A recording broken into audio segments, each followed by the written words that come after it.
If you are looking for an engaging way to start off a lesson with proportions for students, I highly recommend it. Getting a Kool Aid packet, lemonade packet, getting some sugar, and bringing in a container, some type of pitcher.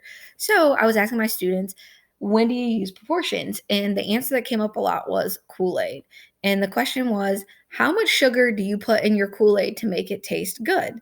And if you know, or if you've taught middle school, they all have different answers. So this is a really great example. So from here, you take their answers and you help them write the first one. So a cup and a half, 2 cups. You have them write how many cups of sugar they would put in to make it taste good. And I went ahead and put it in ounces because from here, you can say, okay, well, what if I only want 8 ounces? How much would I need to put in? And they can calculate it.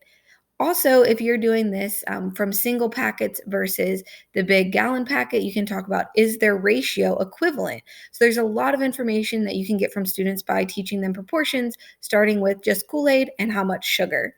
The other one we discussed, but would be hard in the classroom, is how much syrup do you put in milk to make it chocolate milk? But this is another example that you could have the students do to see if the ratio changes as they use different glasses. So I wanted to share just what worked really well in the classroom for teaching proportions and was really engaging for the students because they could relate to making Kool Aid or lemonade.